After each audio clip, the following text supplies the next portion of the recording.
తాకట్లో ఉన్న మీ బంగారాన్ని విడిపించి ఆ రోజు ఆన్లైన్ రేటుకి కొంటాం. Sharma gold company.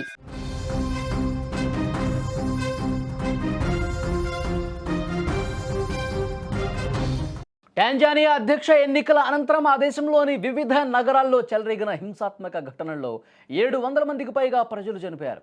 ప్రస్తుత అధ్యక్షురాలు సమియా సులుహు హుసన్ తన అధికారాన్ని కాపాడుకునేందుకు ప్రత్యర్థుల్ని అణిచివేశారని, జైల్లో బంధించి ఎన్నికల్లో పాల్గొనకుండా అడ్డుకున్నారనే ఆరోపణలున్నాయి. ఈ గందరగోళ పరిస్థితుల్లో బుధవారం ఎన్నికలు ముగిశాయి. అయితే ఆ ఫలితాలని ప్రకటించొద్దంటూ రాజధాని దారెసలంతో పాటు వివిధ ప్రధాన పట్టణాలు, నగరాల్లో భారీ ఎత్తున నిరసనలకు దిగారు ప్రజలు.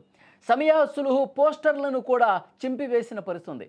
పోలీసులతో ఘర్షణకు కూడా దిగారు. హింసాత్మక ఘటనలు నివారించేందుకు సైన్యం పెద్ద ఎత్తున రంగంలోకి దిగి అక్కడ కర్ఫ్యూ విధించిన పరిస్థితి. పెద్ద ఎత్తున ఘర్షణలు చెలరేగాయి, నిరసనలు కొనసాగాయి. ఈ నిరసనలు, హింసాత్మక ఘటనలో పెద్ద సంఖ్యలో ప్రజలు ప్రాణాలు కోల్పోయినట్టుగా సమాచారం వస్తుంది.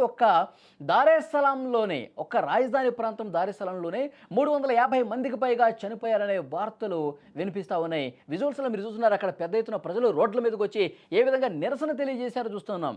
అంటే ప్రస్తుత అధ్యక్షురాలు సమియా సులుహు తన అధికారాన్ని నిలబెట్టుకోవడం కోసం, శాశ్వతంగా తాను అధికారంలో ఉండటం కోసం రాజకీయ ప్రత్యర్థుల్ని ఎన్నికల్లో పోటీ చేయనివ్వకుండా అణచివేశారని చెప్పి పెద్ద ఎత్తున చర్చ వినిపిస్తోంది. అక్కడ జైళ్లలో ముందస్తు అరెస్టులు చేసి జైళ్లలో మగ్గే విధంగా చేశారు. వాళ్ళు ప్రత్యక్షంగా ఎన్నికల్లో పాల్గొననీయకుండా ఒక గందరగోళం సృష్టించి అణచివేసి పెద్ద ఎత్తున ఈ విధమైనటువంటి చర్యలకు ఆమె పాల్పడిందనే సమాచారం వస్తోంది. అయితే దీన్ని గమనించినటువంటి ప్రజలు ఎన్నికలు జరిగిన సందర్భంలో కూడా, జరుగుతున్న సందర్భంలో కూడా పెద్ద ఎత్తున గందరగోళ పరిస్థితులు, ఘర్షణ పూరితమైనటువంటి పరిస్థితులు కనిపించాయి.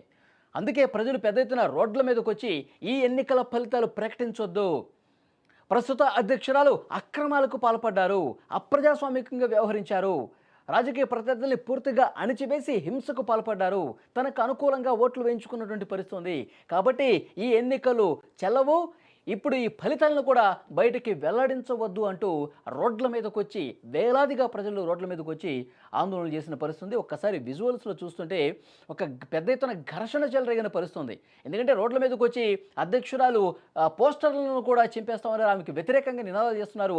రోడ్ల మీదకి వచ్చి పెద్ద ఎత్తున నిరసన కొనసాగిస్తున్న నేపథ్యంలో పోలీసుల్ని భారీగా మోహరించింది.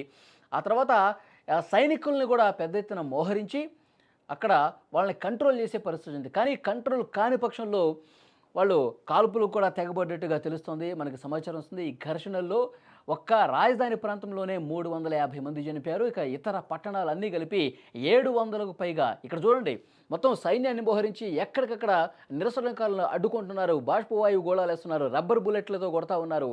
పెద్ద ఎత్తున హింస చెలరేగిన పరిస్థితుంది.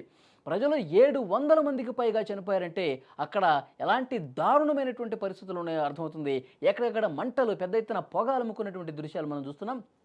ఈ ఘర్షణల్లో 700 మందికి పైగా చనిపోవడం అనేది దేశ చరిత్రలోని ఒక తీవ్ర విషాదమైనటువంటి ఘటన.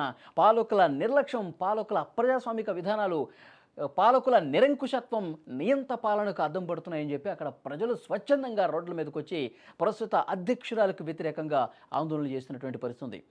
వేలాదిగా ప్రజల్ని జైళ్ల పాలు చేస్తూ ఉన్నారు. ఇక్కడ ఎన్నికల్లో పోటీ చేసే తమ ప్రత్యర్థులను కూడా జైళ్లకు పాలు చేసి వాళ్ళు బయటకు రాకుండా, వాళ్ళు ప్రచారం చేసుకోకుండా, ఎన్నికల్లో పార్టిసిపేట్ చేయకుండా ఒక నియంతలాగా బిహేవ్ చేశారు సమియా సులుహు అని చెప్పి ఆందోళన చేస్తున్నారు. ఆందోళన చేస్తున్న ప్రజలను కూడా నిర్దాక్షిణ్యంగా సైనికుల్ని పెట్టి వాళ్ళకు బయటకు రాకుండా వాళ్ళు వేలాదిగా రోడ్ల మీదకి వచ్చి సులుహుకి వ్యతిరేకంగా నినాదాలు చేస్తున్నారు.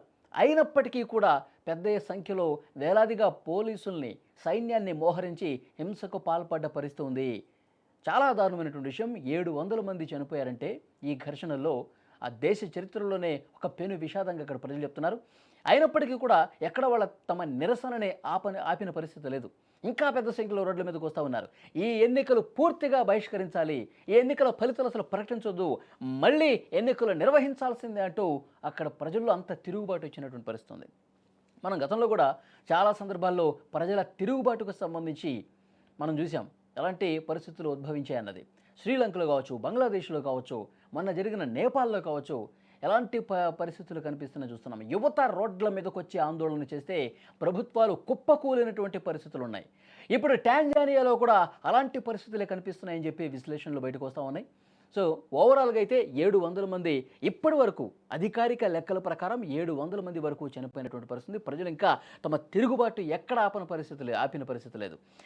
ఎన్ని సైనిక బలగాలను తీసుకొస్తారా తీసుకురండి, ఎంతమంది పోలీసులతో అడ్డుకోండి, కానీ మేము ప్రజాస్వామ్యం కోసం పనిచేస్తున్నాం, ఎన్నికలు మళ్ళీ సజావుగా నిర్వహించాలి. ఇంత పెద్ద హింస జరిగితే ప్రపంచ దేశాలన్నీ కూడా స్పందించాల్సినటువంటి అవసరం ఉంది. ఇక్కడి అధ్యక్షురాలు ఇక్కడ నియంత పాలనని అడ్డుకట్ట వేయాల్సిన అవసరం ఉంది. ప్రతి ఒక్కరూ స్పందించండి అని చెప్పి వాళ్ళు రోడ్ల మీదకి వచ్చి ప్లకార్డులు పట్టుకొని ఆమె పోస్టర్లు చించేస్తూ ఆందోళన చేస్తున్న పరిస్థితి. ఆ దృశ్యాలు మీరు చూస్తున్నారు.